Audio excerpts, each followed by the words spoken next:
بعض جگہوں پر بکرا ذبح کر کے اس کا خون مکان کی بنیادوں میں ڈال دیا جاتا ہے اور گوشت دوست و احباب اور فقراء مساکین کے اندر تقسیم کیا جاتا ہے۔ کیا یہ شرعاً جائز ہے یا نہیں؟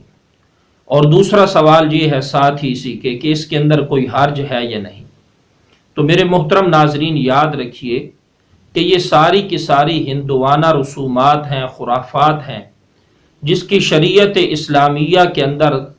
ہرگز تعلیم نہیں دی گئی،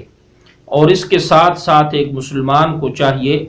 کہ وہ شریعت مطہرہ کے دائرہ کار میں رہتے ہوئے اپنی زندگی بسر کرے،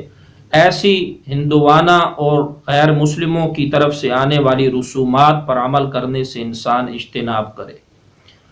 آج کی اس نشست کے اندر دوسرا سوال ہم شامل کرتے ہیں۔ دوسرا سوال یہ ہے کہ کسی بیمار کی طرف سے کالا بکرا ذبح کر کے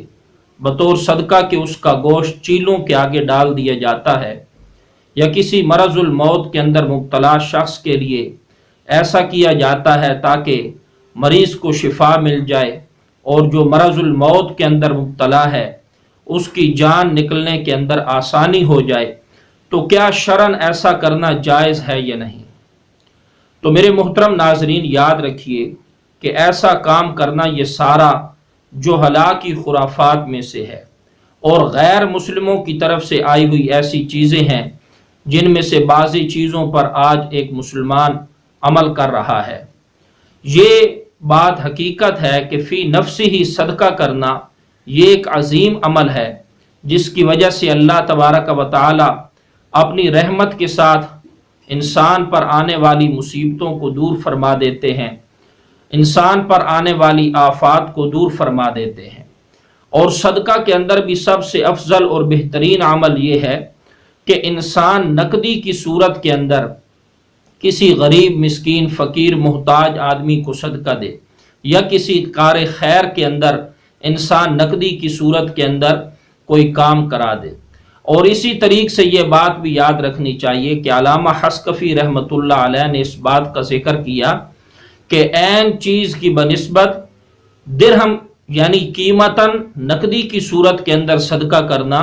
مفتہ بھی قول کے مطابق یہی سب سے زیادہ افضل عمل ہے۔ اور آج کی اس نشست کے اندر تیسرا سوال ہم شامل کرتے ہیں کہ بعض لوگوں کو دیکھنے کے اندر یہ ملتا ہے کہ وہ جب کسی کو الوداع کہتے ہیں تو بجائے السلام علیکم کہنے کے خدا حافظ کہتے ہیں، تو کیا ان کا یہ عمل شریعت کے مطابق ہے یا نہیں؟ تو میرے محترم ناظرین یاد رکھیے کہ خدا حافظ یا اللہ حافظ کسی کو رخصت کرتے وقت کہنا یہ ایک دعائیہ جملہ ہے، جس کا مطلب ہے کہ اللہ تبارک و تعالی تیری حفاظت کرے۔ اسی طرح نبی کریم صلی اللہ علیہ وسلم نے ایک موقع پر حضرت سیدنا ابو قتادہ رضی اللہ تعالی عنہ کو دعا دیتے ہوئے یہ بات ارشاد فرمائی، حافظک اللہ، کہ اللہ تبارک و تعالی تیری حفاظت کرے۔ لیکن سوال یہ ہے کہ کسی کو الوداع کہتے وقت خدا حافظ کہنا یہ شرعاً کیسا عمل ہے؟ تو ناظرین یاد رکھیے کہ کسی کو الوداع کہتے وقت اگر جو مسنون طریقہ ہے یعنی السلام علیکم، یہ الفاظ کہنے کے بعد اگر کوئی کسی کو خدا حافظ کہتا ہے اور خدا حافظ کہنے کو انسان لازمی یا سنت نہیں سمجھتا تو اس کے اندر گنجائش ہے، وگرنہ سنت عمل یہی ہے کہ انسان السلام علیکم کہہ کر ہی کسی کو الوداع کہے۔ اور اس کے ساتھ یہ بات یاد رکھیے کہ اگر کوئی السلام علیکم نہیں کہتا، صرف خدا حافظ پر